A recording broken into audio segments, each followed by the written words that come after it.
Okay, I made a tweet about this yesterday where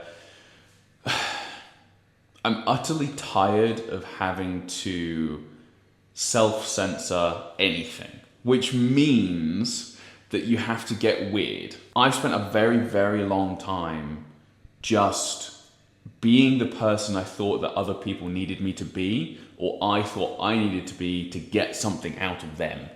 And whether that's, it's mostly related to business stuff. Obviously it bleeds through into other areas, but what it ended up doing was completely crushing my sense of self-identity and my sense of my voice. And yes, you can do a lot of work to like unwind that and kind of exposure therapy and generally trying to write about who you want to be versus who you are currently. But there's a certain point, especially as someone like myself, where you're creative and you want to make things, that you have to be willing just to forego the fear that other people are looking at you, that other people are going to have an opinion about you, whether that's the opinions they've had about you in the past looking forward, or whether that's people in the present looking at you right now and how they might perceive you and all that type of stuff. So for me, the tweet that I'll put on screen is a reminder to myself that to get to where I want to go, I have to do things in a weird way. I have to do things I haven't done before. I have to publish things I would never have published before. I have to try things. I have to experiment. I have to be willing to look really stupid for a long time before things start to make sense. And a lot of the people you might follow online, it seems like they've just appeared out of nowhere, or that they have landed on their thing very quickly, especially when they're working or building something for themselves. They maybe like land on a particular idea or a particular theme or a particular aesthetic like immediately. And that's generally not the case. But I have found for myself that one of the hardest things to kind of figure out and understand right now is that it's okay to do these things, and that the vast majority of people are not watching. That doesn't mean that you should obviously just, do things that might get you in trouble or that are illegal, but to do something that is like odd and weird or different than what you're used to doing or different than what other people expect you to be doing is totally fine. An easy example with this is I started a brand new Instagram account because although C Fowler Design, which was my previous Instagram account, had like 25,000 followers on it, the majority of those followers were expecting certain things from me. And the majority of those followers, well, not majority, I think a significant amount of those followers were bots or dead accounts as well. I started posting on there again, and the initial engagement was really good, but it immediately just tanked. And I didn't want to feel like I was performing for that old audience. I just wanted to make things, publish things, and that it was going to be weird. I think finding your own voice requires you to do stuff like this. It requires you to look insane. It requires you to look like a maniac. It requires you to look weird, often in public, before you can actually figure out what you're supposed to be doing. So that's what I'm doing. This is why these videos exist. These videos on YouTube especially are going to be moving forward a simple, raw, unfiltered way for me to get these ideas across. I might do vlogs, I might do reviews, I might do talking to camera stuff like this, where I can very freely just walk around. I can even leave the frame and walk around the rest of my apartment and then come back into frame. I can sip my coffee, I can do whatever I want to do, because ultimately, this is for me initially, which will then eventually turn into something that will provide, I hate using the word value, but provide some kind of service, product, value, entertainment, education to other people in the future. But the only way for me to get there and to figure out what that particular voice is that I have is to do the weird, awkward, crazy stuff first, which is scary. That's very scary. It's very scary to turn your back on the person that you used to be, and also turn your back on people's expectations of you and say, actually, I don't want this, I don't like this, I'm going this way instead.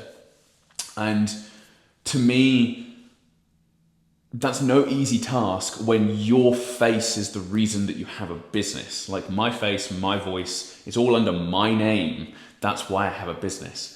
So it's not like I could have built, let's say I built a marketing agency and it was called Swift Mail, I don't know. We focused in on email marketing. I could have sold that business or closed the business down and then done something else, and it would never have really been attached to me. But whereas now, I have to be willing to not burn everything to the ground, but I have to be willing to throw away a lot of the notions I have about myself and my own identity to get to the thing that I want to. And it's not easy to do this. It's not easy. Anyone who's like, oh yeah, you can just wake up tomorrow and be a different person. Like, it's just not true. It's just not true. Because you can wake up tomorrow and be a different person, but 6 hours into that process, something's going to click and you're going to roll straight back into what you were doing. It's a constant battle. It's a constant level of awareness that you need to have. It's, okay, well, I've responded like this in this scenario. Is that how I want to respond in the future? It's not just wake up tomorrow and everything's completely different. It's a constant level of awareness, especially when things are so ingrained. If you've had decades of running the same playbook, running the same software, it's going to take a long time to unwind that. So that's what I'm doing right now. And I'm really excited because every time I push a little bit further into things that I otherwise wouldn't have before, I seem to enjoy it. And yes, not all of it's perfect. Like I made a video yesterday that I'm probably not going to post anywhere because it's not quite what I was after. It was like halfway there. It was somewhere between video and slideshow and my voice, and it just ended up being like poetry, which I just don't enjoy. Like I don't like poetry, or broadly I don't like poetry. So it wasn't quite the mark I was aiming for. But it was weird and it was different and it was closer to what I'm going to get to eventually. So it's just about doing things. It's about putting myself out there. It's about making sure that you are willing to look like a bit of a fool to get what you want.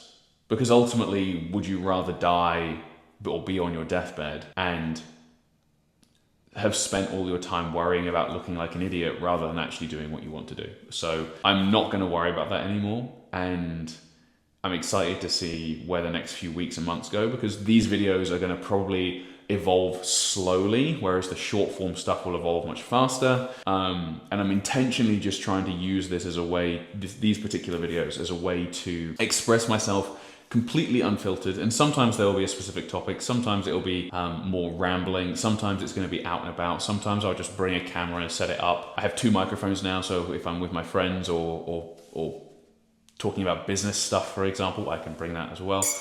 So I'm not expecting this YouTube channel to be something that immediately blows up. I'm not trying to do, here's how I used AI to build my business in YouTube in 9 months. It's like, no, I don't care. Like, that's not what YouTube is for. YouTube is for, in many ways, I think YouTube is more of an outlet.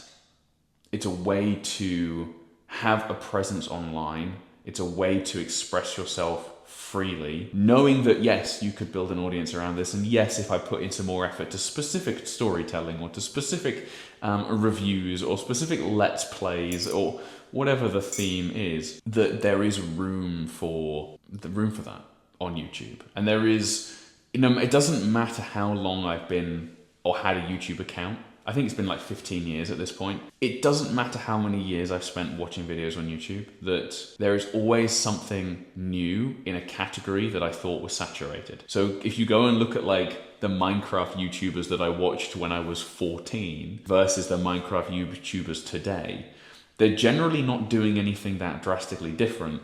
It's just a whole new like generation of people. The content is largely the same, maybe the editing style is slightly different, but it's mostly the same.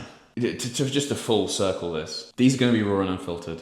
That's the starting point. The short form stuff I'm going to try and be more creative with because of the feedback loop is faster. And then keeping good audio, using this video, I'm going to try and get a new camcorder as well because I want to have the microphone set up directly on the camera instead of this whole like 2-device system. And then generally the goal over the next few months is for me to be weird, to be awkward, to make a fool of myself. I'm not trying to be a jester in any capacity, but it's quite likely I'm going to do stuff that I'm going to post and share and then be like, oh, I really kind of wish I didn't do that. But it's going to be part of the process.